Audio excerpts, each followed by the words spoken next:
Refugio Martínez nació en Zacatequitas, Nuevo León, que pertenece al municipio de Pesquería.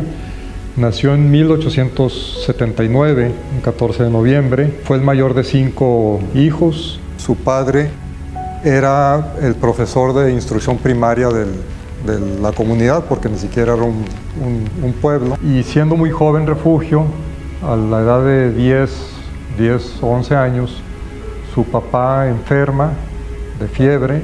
Como consecuencia de esta enfermedad, debe dejar su trabajo, lo que obliga a Refugio, siendo el mayor de los 5 hermanos, a buscar trabajo para mantener a la familia. Y pues decide emigrar a Monterrey porque no había oportunidades de trabajo ahí en Zacatequitas. Consigue trabajo a los pocos días de haber llegado en la Casa Holk, que era una casa comercial muy conocida y muy prestigiada en ese entonces, y empezó a conocer lo que era el manejo, todas las operaciones comerciales que se hacían dentro de la casa comercial. Y a los 2 años de haber empezado ahí en la Casa Holk, pide permiso para estudiar comercio. Estudió teneduría de libros, que sería el equivalente a contador público o contador privado. No había universidad en ese entonces, solamente estaba el colegio civil, y después de eso pues podías estudiar una carrera comercial como esta. Y bueno, ya con un título, escala en el organigrama de la Casa Holk, como consecuencia tiene mejores ingresos y decide traerse a la familia a Monterrey. Al poco tiempo de que llegó la familia, muere su papá, don Refugio. Tenía 15 años, 16 años máximo. Le promete a su madre que él se va a hacer cargo de la familia, les va a dar educación, les va a dar trabajo, va a asegurar de que se casen, y luego ya él pensará en casarse. Por eso, siendo él el mayor, fue el último en casarse. María Teresa, la abuela, fue difícil de explicar, la abuela más sencilla. Si yo digo que mi abuelo Refugio fue consentidor, ella era 100 veces más. Me llevaba y me compraba regalos, y bueno, yo para mí era normal, y ahorita que lo veo de lejos digo, wow, la atención que yo quería la tenía aquí, yo era la reina. María Teresa O'Dowd Abascal nació aquí en Monterrey. Su papá nació en el puerto de Sligo, en Irlanda. Él era primo hermano de Patricio Milmo O'Dowd, que Patricio Milmo llegó a México como agente de ventas de una empresa británica.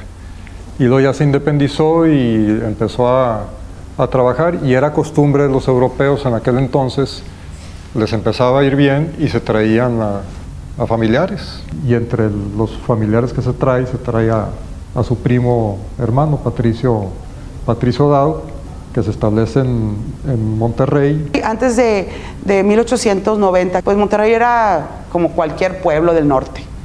Pero por las bondades del gobierno de Bernardo Reyes, para darle facilidad a los empresarios, de darles exención de impuestos hasta por 20 años para que pusieran sus negocios aquí, se empiezan a abrir estas empresas, y Monterrey empieza a tener un flujo de dinero como nunca lo había tenido antes. Refugio instala o funda su casa comercial en 1905. Eso le permitió aproximadamente unos 5 a 10 años después empezar a invertir en otros negocios. Tuvo participación en la fundidora, donde llegó a ser consejero durante 11 o 12 años. Fundó varias empresas, entre ellas compañías mineras, compañías de petróleo, una fábrica de hielo y empacadora en Tampico. En fin, pues fue una persona muy hábil para los negocios.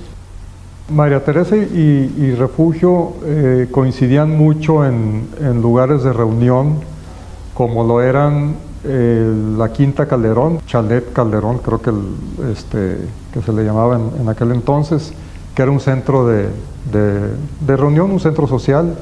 En el casino también, en el Casino Monterrey, porque Patricio O'Dowd pues era socio.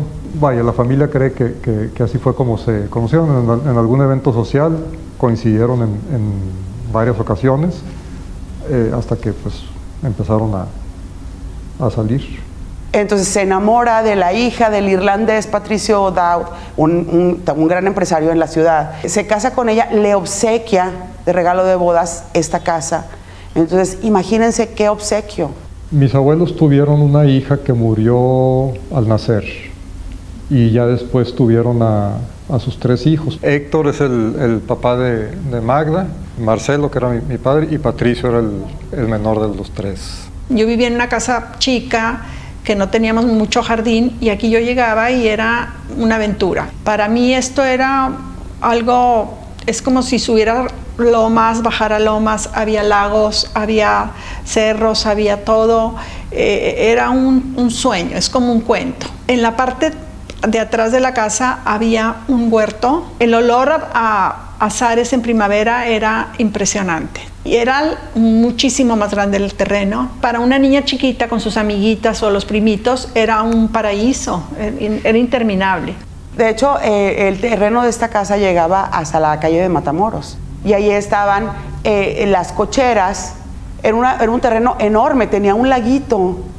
La casa tenía un pequeño lago en la parte de atrás. Era como estar dentro de la ciudad, aunque estaba en las afueras entonces, pero era también estar afuera, ¿no? Con todo este espacio alrededor. ¿Alguna costumbre especial o un hábito particular? Que la música de ópera siempre estaba presente. Había mucha afición por la ópera en particular. Tenían sus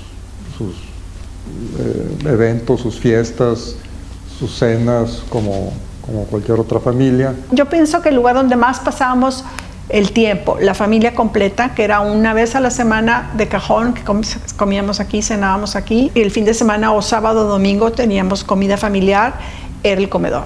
Y nos pasábamos horas en el comedor, con anécdotas, con demás. Cuando ya te cansabas de estar ahí sentada, pues te venías para acá.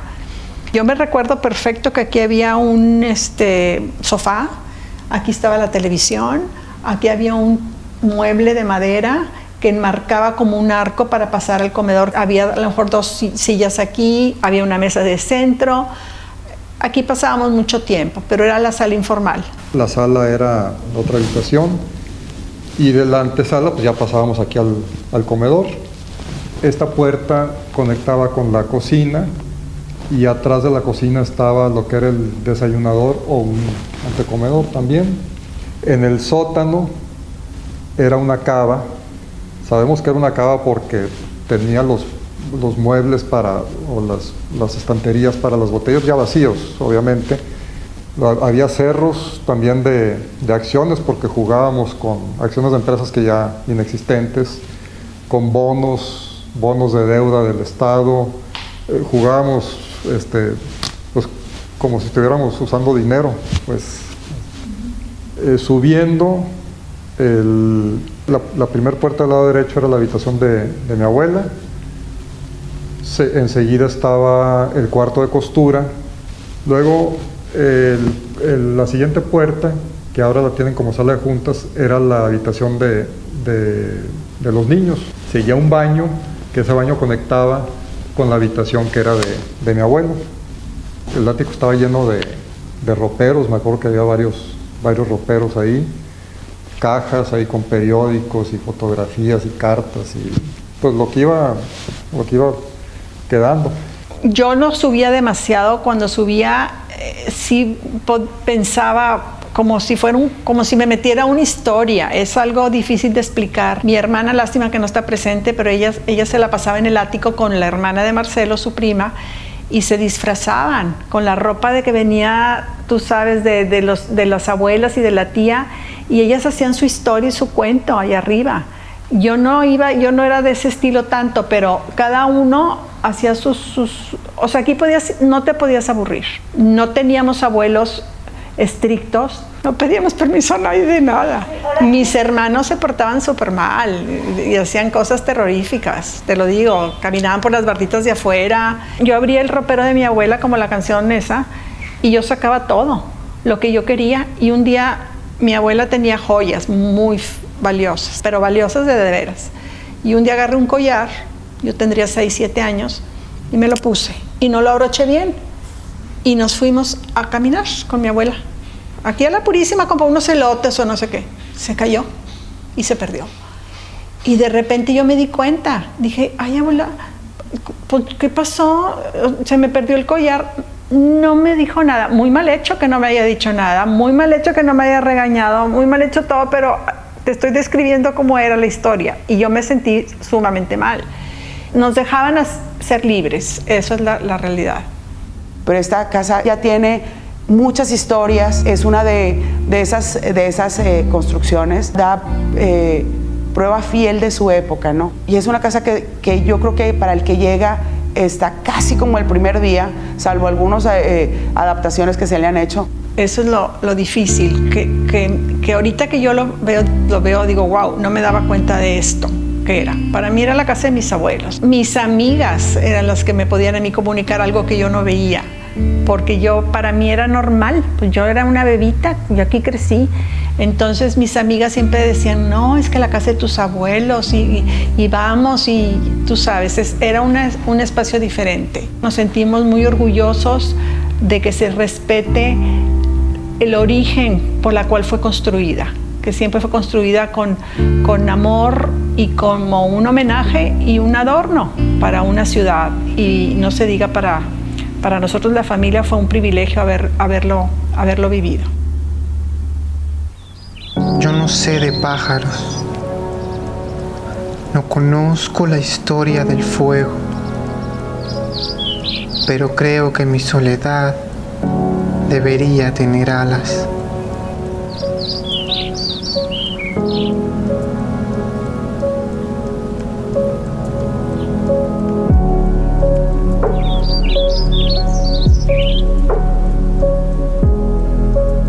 La primera vez que vi la Casa del Libro, bueno, era siendo niño. Solíamos pasar a veces cerca de esta calle. Se alcanzaba a ver nada más entre las casas la parte de arriba de la torre. Recuerdo que había muchos árboles, recuerdo como árboles secos, que estaba llena la casa, nos permitía ver la fachada. Y yo pensaba que era la casa de la familia Adams o algo así siendo niño, me llamaba mucho la atención. No tenía el concepto de que hubiera una editorial adentro, de una casa así como tan antigua con estilo inglés. Yo los relaciono como casas de dulce, de galletas. Cuando yo entré aquí a la Casa Universitaria del Libro, pues se me hizo como un cuento de una princesa, no sé, me encantó. Yo dije, ¿cómo? O sea, ¿cómo voy a estar aquí en una casa tan hermosa? Esta casa podríamos decir que el estilo es Reina Ana, pero es un revival, porque el estilo de Reina Ana original es de cuando estaba la Reina Ana en 1704, 1714 más o menos, y entonces a finales del siglo XIX se vuelve a retomar. Era uno de los estilos más decorativos o más lindos de la época. Eduardo Belden es originario de aquí de Monterrey, nació en 1894. Se fue a estudiar al MIT o al Instituto Tecnológico de Massachusetts. Primero en 1917 se gradúa de arquitecto y en 1918 se gradúa de ingeniero civil. Tenía una relación de amistad muy estrecha con la familia O'Dowd. Definitivamente no creemos que haya sido una sugerencia de don Refugio, quiero este estilo en particular. Pensamos que haya sido más una sugerencia del arquitecto Belden, que estaba recién llegado de Estados Unidos, donde este estilo tenía mucha presencia y don Refugio, pues confiando en el buen juicio del arquitecto, la aceptó. Las casas aquí por lo general se seguían construyendo de sillar. El sillar pues es una piedra natural que la cortan, ¿no? Y los bloques se van poniendo. Con la llegada del cemento, pues es una nueva tecnología. La gente, ya sabes que cuando llega algo distinto es un poco reticente. Esta es una demostración de lo que se podría hacer con el cemento. Y podíamos hacerlo porque ya estaba aquí la fundidora que producía todas las varillas para hacer el cemento armado, como dicen los españoles, el hormigón. Hay una revista Cemento, que es donde aparece esta fotografía de la casa. Al ser una casa hermosa, la muestran ahí para decir, mira, puedes hacer incluso hasta esto, ¿no? Que no es una casa común, sino es una cosa bastante peculiar y especial. Tengo unos compañeros que son arquitectos y en una ocasión los invité a que visitaran aquí la Casa Universitaria del Libro para que vieran la arquitectura tan increíble que se tiene. Se quedaron, o sea, con los ojos cuadrados cuando vieron esto, se emocionaron mucho, se sorprendieron muchísimo de ver esta arquitectura, se sorprendieron muchísimo de las instalaciones. Y la verdad se me hizo muy bonito el lugar, que tiene muchas cosas todavía como el piso, los candelabros que vienen siendo desde el principio, ¿no? Ves los pisos, ves todos los acabados, los detalles de la arquitectura te provocan la imaginación, ¿no? Aquí sucede algo muy, muy particular. El arquitecto manda a traer como contratista a un italiano que se llama Pasquale Falvo. Pasquale Falvo trabajaba en San Antonio, hizo también muchas construcciones en Saltillo. Tenía también esta visión europea, o quizá a petición del dueño que le dice, oye, pues es que mi futura esposa, su padre es irlandés y Europa, todas estas cosas, todo este bagaje, oye, pues déjame, me traigo al italiano para que tenga la mejor calidad, ¿no? en la decoración de la casa. Algo diferente de las construcciones, por ejemplo, de ahora es el piso es distinto en cada lugar, y este piso es un piso que le llaman de pasta o hidráulico, porque tienen un molde hecho de metal en donde le ponen los colores a mano, y luego después de eso le ponen el concreto, lo meten a una prensa y lo avientan a una pila con agua en donde dura 21 días hasta que se fragua. Hablando de la decoración, tenemos que en esta habitación en donde estamos ahorita, era claramente el comedor. ¿Por qué? Porque en la cornisa, en la decoración del cielo, de la moldura, podemos ver que hay carneros, hay pescados, hay camarones, hay uvas. Entonces eso habla de lo que sucedía en este lugar. El vestíbulo está claramente marcado por las columnas. El espacio aquí anterior tiene unos angelitos que supongo que era la sala. Entonces estaba claramente definido cada espacio por el piso, por las cornisas. Los espacios que más me llaman a mí la atención o que me gustan mucho son sus balcones aquí en el tercer piso, porque está uno trabajando a lo mejor un poco tensionado, un poquito apurado, ¿verdad? Te levantas, sales a cualquier balcón, ya sea el de la izquierda o de la derecha, y admirar la panorámica de Monterrey en todo su esplendor, pues es muy relajante, muy satisfactorio ver ese panorama tan bonito, ¿verdad? Definitivamente hay dos cosas que me encantan de la casa. Una de ellas son estas escaleras, me encanta porque crujen, y me encanta que crujan porque básicamente anuncian la llegada de personas. Y lo segundo son sus ventanas, correspondientes a la época en la que la construyeron. Era una manera muy, muy eficiente de ventilarlas. Entonces, estas ventanas, hay algunas de ellas que se abren, entonces es una manera de que el aire circule por toda la casa. Y además, traen luz, iluminan. A través de eso se filtra la luz, y son espacios que sin tener la luz encendida y sin tener aire acondicionado se ventilan y se iluminan. Si no lo tuvieran, el corazón de la casa donde está la escalera estaría oscurísimo. Me gusta mucho el ático, me gusta mucho aquí el lugar porque es aunque vean por todos lados madera, tiene su mística, tiene su lado creativo. Arriba lo que es el piso de madera, las maderas que cada que hay oportunidad se le da limpieza con aceite a toda la madera. Pues ya cuando subo al ático dije, no manches, esto es guau, extraordinario. Y me dijeron que aquí es donde me tocaba estar. Dije, ¡ah! El diseño aquí. No, dije, pues van a llegar bien contentos. Y sí llega uno muy contento, son 3 pisos, pero llega uno muy cansada, ¿verdad? Me quedé sorprendido con el ático. Nunca me había metido, solamente había visto estas casas en las películas, ¿no? Estos áticos sirven generalmente para guardar cosas. Además, al ser el techo de madera, es un lugar más caliente, que generaba algo de calor para el ambiente de la casa. Yo he estado en el área de recepción y de librería, entonces veo la impresión de los visitantes de wow, qué padre lugar. Y a veces los visitantes se subían porque tenían esa inquietud, lo que hay allá más arriba, o sea, del espacio de la Casa del Libro. Y llegaban los compañeros y decían, ¿qué onda? Se subieron los visitantes. Para mí se hacía muy chistoso porque entraban con mucha curiosidad.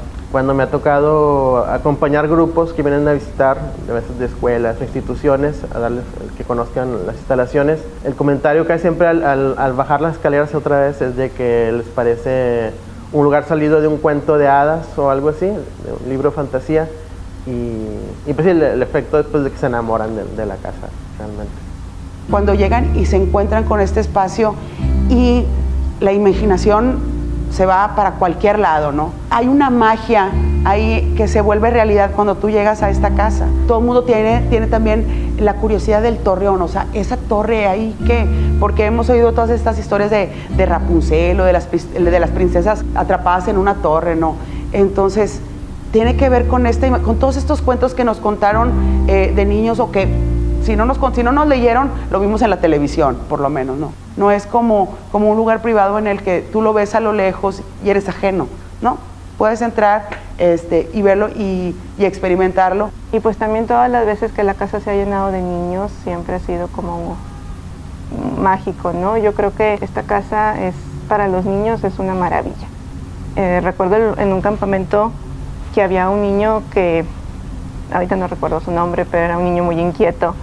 Y ese niño, o sea, él se subía hasta acá arriba. Él no tenía ninguna pena, ¿no? Él estaba abajo en el jardín y de repente ya lo tenías aquí sentado a tu lado preguntándote qué estabas haciendo. Y pues porque él quería ver, ¿no? O sea, estaba esa curiosidad y esa fascinación. Lo que yo siempre he escuchado acerca del arte es que te puede gustar o te puede no gustar, pero no te quedas igual. O sea, el arte es provocador. Entonces, que llegue la gente aquí y empiece a cuestionarlo, es una provocación de la casa. O sea, es esta interacción. ¿Por qué? Porque quieren saber qué sucedió, porque les parece interesante. Tú no preguntas de algo que no te importa. Entonces, que esta casa tenga vida, en vez de dañarla, porque muchas veces piensan, no, es que no entren, porque no, al contrario, la vida las mantiene. Entonces, habitarla es darle más vida.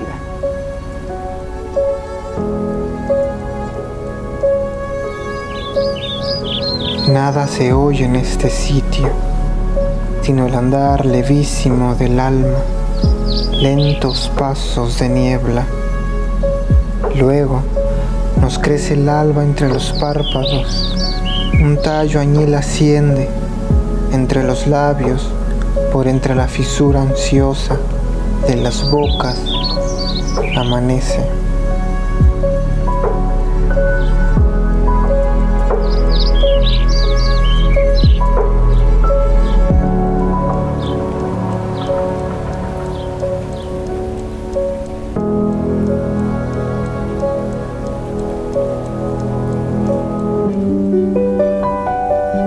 La Universidad Autónoma de Nuevo León tiene una rica tradición humanística, cultural, desde su fundación, desde 1933. Y a lo largo de la historia se ha ido enriqueciendo esta tradición y particularmente ha tenido forma y sentido en el trabajo editorial. Cuando la época de don Raúl Rangel Frías, la universidad tuvo un pico de riqueza porque se iniciaron muchas tareas importantes, entre ellas, por ejemplo, la creación de la revista Armas y Letras. Llega en los años 80, 90, se funda antes de la Casa del Libro, pues el departamento editorial.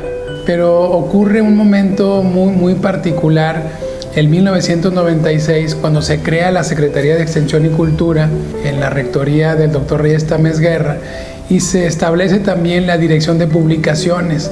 Y es a partir de entonces que el trabajo editorial empieza por una manufactura, digamos, profesional, ¿no? Es decir, empezar un trabajo editorial hecho, elaborado por profesionales, digamos, del libro, ¿no? Y se empieza a generar un catálogo editorial de tal forma que en los años 2000, 2008, 2007, cuando la universidad celebra su 75 aniversario, la producción editorial de la universidad, digamos, explota exponencialmente y se pasa de publicar 10, 15, 20 títulos anuales a publicar 100 títulos anuales. Estuvimos como editorial en el espacio de la Biblioteca Magna, Raúl Rangel Frías, que también es un espacio muy bello, ¿no? Es un edificio muy muy emblemático de la universidad. Sin embargo, compartíamos ese espacio con otras dependencias. Nos parecía atractiva la idea de contar con un espacio propio para el editorial, sobre todo porque la editorial estaba creciendo, ¿no? Estaba creciendo en el sentido de que estábamos publicando más libros al año, de que estábamos haciendo más eventos literarios. Entonces sí se vio como muy imperativo buscar un espacio en donde, además de tener la editorial, se pudiera hacer este trabajo de gestión cultural, de presentación de libros, etcétera. Y es en la rectoría del doctor Jesús Anser, teniendo a Rogelio Villarreal Elizondo como secretario de Extensión y Cultura, que se plantea la iniciativa de generar una casa universitaria del libro, siguiendo el modelo de la UNAM. La Universidad Nacional tiene una casa del libro en la colonia Roma, muy bonita, que también ahí permite concentrar la riqueza editorial de la máxima casa de estudios de nuestro país. Se diseñó el proyecto de la Casa del Libro como un proyecto que sea la sede de la Dirección de Publicaciones, donde estén los talleres de editoriales, de diseño gráfico y todas las oficinas administrativas, y ese mismo espacio pueda, a través de una librería, proyectar esa riqueza editorial. Se nos aprueba ese proyecto y se nos da la indicación de poder buscar diversos espacios. Estuvimos buscando casas en el barrio antiguo de la ciudad, en el obispado, en el centro mismo de Monterrey. Pudimos localizar esta casona de Padre Mieri Vallarta, que a finales del 2009 se encontraba ya disponible. Y bueno, realmente en el momento que vimos esta casona de Padre Mieri Vallarta, digamos, nos abrazamos a ella, nos enamoramos de ella. La primera impresión cuando nos dijeron en dónde iba a estar, la buscamos en el Google Street y la vimos y nos gustó la fachada. El jefe, que era el doctor Celso Garza, nos juntó a todos para traernos aquí a la casa. No estaba el foro, no había... Se sentía una casa en remodelación, como cuando llegas a tu primer casa, que compras casa y luego dices, yo quiero esta recámara, yo quiero aquí, mire, ¿en dónde vamos a estar nosotros? Ustedes van a estar aquí. Se sentía esa vibra misteriosa de una nueva casa. Todo el proceso de apertura de la casa fue un proceso intenso, muy bonito, de poder durante todo el 2010 restaurar esta casa y adecuarla para su uso como centro cultural universitario, y todo desembocó en febrero del 2011. Era un viernes muy frío, muy helado ese día. Pero bueno, asistieron yo creo que cerca de 600 personas ese día a la apertura de una ceremonia muy bonita, muy entrañable, encabezada por el entonces rector Jesús Anser Rodríguez, con Rogelio Villarreal como secretario de Extensión y Cultura, el ingeniero Rogelio Garza Rivera como secretario general de la universidad y testigo de honor don Alfonso Rangel Guerra. Una ceremonia muy bella, muy linda, de un protocolo universitario muy solemne para darle apertura a este recinto. Recibimos a muchas personas, recibimos a muchos escritores, escritoras, gestores culturales, artistas plásticos, periodistas, directivos de la universidad. Recuerdo que todos estaban muy contentos de entrar a la casa. Algunos entraban por primera vez a conocer la casa hasta acá arriba, hasta el ático, y recuerdo que todos paseaban por los espacios muy fascinados, ¿no? Como como encontrando un pequeño tesoro, ¿no? Veían y decían, mira esto, mira aquel muro, mira el piso, mira tal y tal. Y entré a la casa y estaba mi hija muy chiquita y se emocionó, y que aquí en esta casota tú trabajas. Dije, sí, mijita, o sea, va a ser mi nuevo trabajo en mi nuevo lugar. Nos pidieron que estuviéramos en nuestros lugares mientras iba a hacer el tour el rector. Y aquí nos saludó a todos y se sintió muy padre, que nos dio la bienvenida, nos entregó, como quien dice, las llaves de nuestra casa. Sin duda alguna, la Casa Universitaria del Libro le ha permitido a la universidad, desde febrero del 2011, poner en marcha un programa de fomento al libro y la lectura que no existía. Contar con un espacio propio, tan decoroso, tan estimulante, nos permitió, digamos, instrumentar ese programa de fomento al libro y la lectura con actividades artísticas, con talleres de formación de nuevos lectores dirigidos a niños y jóvenes, de tal forma que incluso nos permitió el tener este espacio poner en marcha la primera edición de la UAN Leer. Surge en los propios jardines, justamente porque nos permitió el espacio, tener las condiciones para aventurarnos. Y además un espacio que brinda actividades culturales, recreativas, que se hacen durante toda la semana. Para mí fue muy agradable, fue un reconocimiento a la ciudad, un reconocimiento a la cultura, un reconocimiento a la universidad. La primera vez que yo llegué a Casa del Libro, vine como público. Yo creo que fue uno de los primeros eventos que se hicieron aquí en el teatrito. Y yo recuerdo que ya había pasado por esta zona y siempre me llamaba la atención que era una zona muy muerta del centro. Como que ya casi llegando a Venustiano se siente como que una vibra como desolada, ¿no? Me dio mucho gusto que un centro cultural estuviera ofreciendo este tipo de eventos en esta zona. Yo supuse que pues iba a reactivar un poco el tráfico y la comunidad aquí alrededor, ¿no?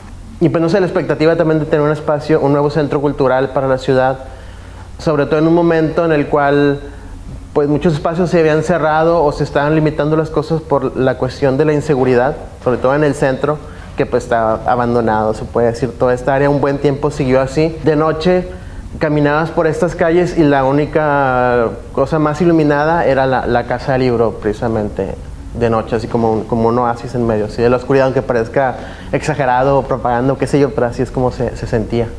Particularmente en este lustro reciente, bajo el liderazgo del maestro Rogelio Garza Rivera como rector, hemos podido consolidar los diversos proyectos, mantenerlo, consolidarlo, enriquecerlo, y creo que la incorporación de Antonio Ramos Revilla como universitario que es, como un escritor notable de nuestras letras neolonesas como narrador. Entonces realmente el perfil de Antonio Ramos ha permitido transformar la dirección de publicaciones en una editorial universitaria y bueno, justamente el programa de fomento al libro, enriquecerlo con esta gran vertiente de formación de nuevos lectores, de tal forma que también la librería de la Casa del Libro se enriqueció y se transformó y se reorientó hacia el público infantil y juvenil, justamente para darle una mayor apertura, una mayor integración, darle este sentido de comunidad mayor, también poniendo este énfasis en la búsqueda y la formación de lectores nuevos, sensibles, inteligentes.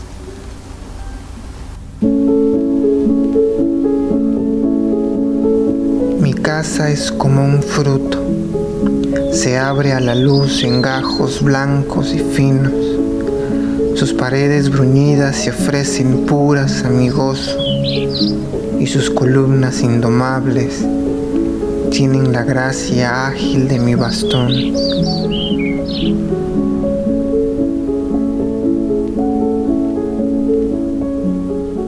El primer día que llegué a la Casa del Libro y estaba el equipo en la sala de juntas, yo les comenté que yo iba a cargar cajas con ellos y que también iba a editar con ellos y que no les iba a pedir nada que no fuera algo que yo estuviera dispuesto a dar. Después de esa conversación ya entré a la oficina del director, no sabía muy bien qué hacer, dije bueno, ¿y ahora qué sigue? Pregunté qué libros estaban pendientes de hacer, así que tomé uno de ellos y lo empecé a revisar, lo empecé a editar. Fue el libro de Los relámpagos que fueron, de J.R.M. Ávila, una novela muy padre sobre la vida de Cornelio Reina y de Lalo Mora. Así que esa como mirada a lo que ya conocía me dio como tranquilidad y confianza, y poco a poco se ha ido construyendo la editorial y sobre todo el aspecto de fomento al libro desde bases como muy pequeñas hasta las grandes. Por ejemplo, cuando llegué a la editorial, lo primero que me dijo el doctor Garza, el secretario de Extensión y Cultura, era que una de las indicaciones del rector era convertir cada preparatoria y facultad en centros culturales, o hacer lo posible para que tuvieran una vida cultural más amplia. Y por eso es que casi llegando el primer año ya estábamos haciendo eventos en las escuelas, llevando escritores. Los proyectos de Espacio Universitario de Lectura y Letras al Aula siento que han sido uno de los logros más interesantes de la Casa Universitaria del Libro en cuestión a promoción lectora. Primero surge Letras al Aula como esa búsqueda de de encuentros entre autores y autoras de nuestro sello editorial y de Nuevo León en general con estudiantes. Pero no solamente basta que los estudiantes tengan acceso a los libros y también a los autores, sino que también buscar a estos maestros que de manera natural, afectiva, desean también promover los libros y la lectura. Sobre todo a ellos les hemos estado dando capacitación, y el espacio universitario de lectura es un lugar que ellos hacen dentro de su jornada laboral y que con libros de la Universidad Autónoma de Nuevo León comparten con sus estudiantes o con sus compañeros. Y después tenemos el reconocimiento del Centro de Creación Literaria Universitaria para formar a los escritores jóvenes que andan por ahí, en el cual tratamos de estar siempre trabajando con los estudiantes, impulsándolos. Y lo más reciente es este encuentro de creadores universitarios que surgió hace 3 años y que creo que este año finalmente, junto con el Centro de Creación Literaria Universitaria como un evento de formación y que es inédito en América Latina, pues nos ha dado una pauta de que somos una universidad que crea, que construye textos, que escribe textos, que los lee, y tenemos cada vez más estudiantes que quieren convertirse en autores. Creo que el entorno de la Casa del Libro le ofrece a la editorial un cobijo que no tendría en un espacio oficinesco, ¿no? Tenías una casa con un aire de familia y los libros podían tener dentro de este espacio de aire de familia también una cercanía, pero también los editores podrían convivir en esta casa y trabajar de una manera mucho más armónica. También hay eso, ¿no? O sea, es casa de libro, pero es editorial universitaria. O sea, son estas dos estructuras que cada una tiene su orientación. Sin embargo, se ha hecho esta simbiosis que ha permitido que los dos conceptos, editorial universitaria y casa del libro, tengan esta vida tan próspera. Ha tenido un impacto en visibilizar ante la comunidad el proceso editorial. Empezamos a involucrarnos en cosas que antes no teníamos todavía como ese acceso, ¿no? O sentíamos que no lo teníamos. Pero empezamos a participar más en estar, por ejemplo, en las presentaciones, hablar un poco del mismo proceso del libro. ¿Por qué decidimos ponerle esta imagen de portada? ¿Por qué decidimos que tuviera este diseño? ¿Por qué decidimos que tuviera estos colores? Tanto los editores como los diseñadores trascendimos este espacio, ¿no? Y empezamos a involucrarnos más con el hecho de que el libro, como nuestro trabajo, pues también debemos apoyar a que se difundan, ¿no? Ese fue el primer paso. Y el segundo fue casi a los meses. El doctor Garza tenía la costumbre o tenía ya la tradición de hacer eventos cada domingo. Había presentaciones de libros, o había obras de teatro, o había talleres. Como a mediados del primer año de mi gestión, abrí la casa en una cosa que se llamó Casa Abierta. Fueron pocas las personas que vinieron, pero las que vinieron se apropiaron del espacio. Creo que la gente que ha pasado por Casa del Libro en cuanto a colaboradores, participantes, público, todos han podido tener una visión de qué es un editor y qué es un editor, gracias a que Casa del Libro es un espacio abierto al público. Esta idea de integrar a todos en la Casa Universitaria del Libro tiene que ver con este concepto público también de la universidad. Es una universidad humanista y es una universidad comunitaria. Así que desde ese enfoque hemos querido durante los últimos 5 años mandar el mensaje de que todo significa todos. Y creo que muchos de los proyectos de estos últimos 5 años vienen no solamente de las decisiones y de los rubros que debemos cumplir como editorial universitaria y en el marco del proyecto 2020 y del proyecto 2030 de la universidad, sino también de gente que dice, quiero hacer tal cosa, lo hacemos, y por lo general les decimos que sí.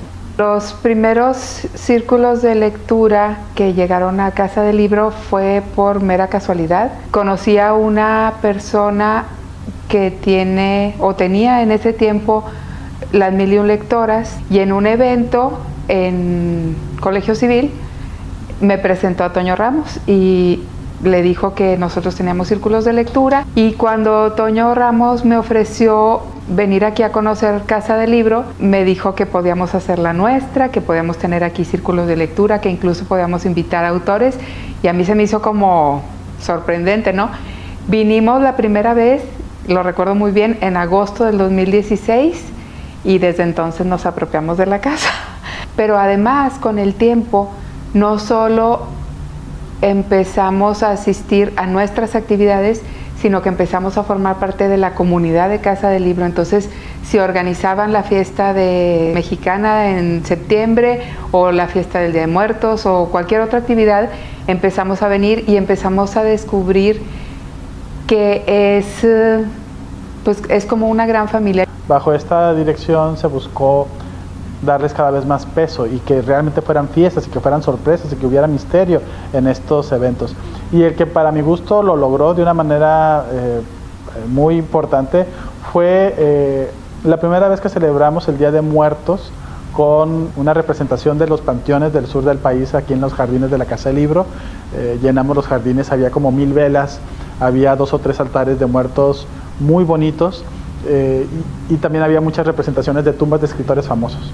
En esa ocasión mis papás pudieron acompañarnos y también para el evento mi mamá nos prestó su loza de barro para poner en las tumbas y ellos encantados. Todos esos eventos que realizamos en Navidad, la Noche Mexicana, que también vienen tus familiares, se pueden dar cuenta de qué es lo que tú realizas, cómo te desenvuelves. La familia empezó a venir primero mi esposo y mi hija. Me gustó la dinámica de las obras de teatro y que los niños podían interactuar con los actores que venían también aquí a Casa del Libro. Desde ahí para mí fue muy padre porque es como compartir tu espacio laboral y con la gente que tú quieres, ¿verdad? Eso era algo que también me preocupaba mucho, que ese aire de familia que da la casa también existiera entre los colaboradores y entre la gente que la integra. Y creo que a lo largo de estos 5 años ese aire de familia se ve. Todos quienes vienen son como bien atendidos y creo que esa es la clave, ¿no? Que es una casa universitaria, sí, pero para Nuevo León, para Monterrey, no es solamente para la Universidad Autónoma de Nuevo León. Me encanta porque vemos la casa muy llena, porque vienen familiares, vienen conocidos y se van muy alegres, muy contentos, porque ven un espacio muy agradable. En el 2019 fue la reinauguración de la librería de la Casa Universitaria del Libro, pero como librería ya no solo de literatura en general, sino de literatura infantil y juvenil. Yo recuerdo mucho el momento en que se abre la puerta, se rompe la cinta, y yo nunca había visto que en un evento institucional de este tipo los niños eran los que estaban primero en la fila para entrar. Pues el último gran proyecto de la Casa Universitaria del Libro fue la reorganización de la librería como un espacio específico para libros de niños y jóvenes. ¿Por qué? Porque a lo largo de estos últimos años cada vez son más familias las que vienen a la Casa del Libro. Y cuando entraban a la librería con la expectativa, con el gozo, etcétera, pues encontraban libros de la universidad que son muy buenos, pero son la mayoría para adultos. Y de manera que entraban, daban la vuelta y se iban. ¿Cómo hacer para que, si ya están aquí, seguir promoviendo este gusto por los libros? Así que bajo ese enfoque fue que hicimos este cambio para tener mucha literatura infantil y juvenil. Hay un taller que es de voces que cuentan cuentos con la maestra Aradí. Los niños me llaman mucho la atención porque ellos son muy creativos, que la maestra les esté contando un cuento y ellos luego lo relatan o lo discuten entre ellos mismos. El grupo de Voces que Cuentan Cuentos es un grupo de animación a la lectura de niños de 3 a 6 años. La dinámica es cada niño comparte sus propios cuentos y nos dice por qué les gusta el cuento. Aquí la Casa Universitaria del Libro nos dio el espacio, nos dio el cobijo, y el nombre de Voces que Cuentan Cuentos salió de las mamás y de los niños que en esos momentos venían a la sesión de cuentos. Les voy a compartir lo que es la Casa Universitaria del Libro para los niños de Voces que Cuentan Cuentos. Julieta. Llegué de 7 años y ahora tengo 9. La Casa Universitaria del Libro es un lugar mágico donde puedes leer cuando tú quieras. Un lugar feliz donde tú te quedarías todo el tiempo. Tadeo. Empecé a ir a los 4 años, ahora 5, casi 6. Para mí la Casa del Libro es un lugar donde cuentan cuentos y una vez me vestí del Principito. Para mí ser parte de Voces que Cuentan Cuentos me hace feliz, me gusta ver cuentos, pero extraño mucho la Casa del Libro. Cuando la gente viene a la Casa Universitaria del Libro se da cuenta que viene a un entorno realmente de familia. Se vuelven inquilinos de la cultura, se vuelven inquilinos del libro. La Casa Universitaria del Libro está cumpliendo la tarea más noble de toda imprenta universitaria. Hablar de Casa Universitaria del Libro es hablar de historia, es hablar de esa responsabilidad social que la Universidad Autónoma de Nuevo León asume con la comunidad en general.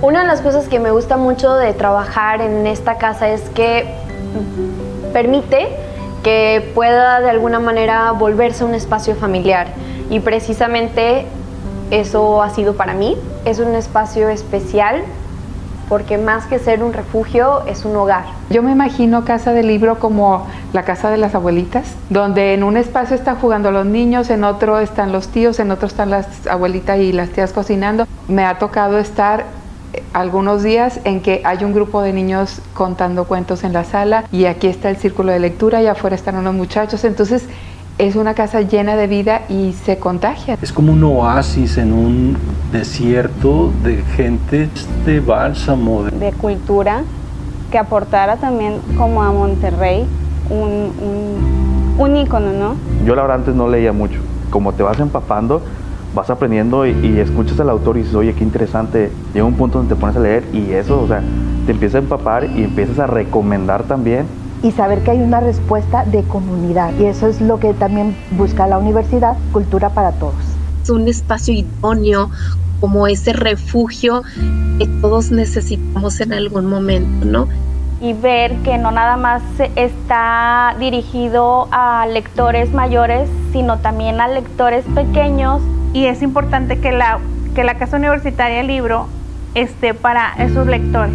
Y que este proyecto dure por muchos años más para que la sociedad de Nuevo León puedan disfrutar el libro. Este trabajo me ha dado mucho de lo que nunca esperé, como conocer a grandes escritores y escritoras de la talla de Pura López, Joaquín Cosío, Elena Poniatowska, Alejandro Markovich, etcétera, por decir algunos. Aquí hay mucho talento y lo importante de que hay mucho talento también es que es talento de los jóvenes. Me gusta pensar que realmente todo el que quiera puede formar parte de esto, ¿no? De alguna manera somos una familia, ahora una familia que habita este espacio que es su Casa Universitaria del Libro. Fue cuando la casa cumplió 1 año. A papá le dio mucho gusto ver la casa y papá me dijo, me voy satisfecho porque ya sabemos que lo ocupa el inquilino perfecto. No es para quedarnos en casa que hacemos una casa. No es para quedarnos en el amor que amamos. Y no morimos para morir. Tenemos sed y paciencias de animal.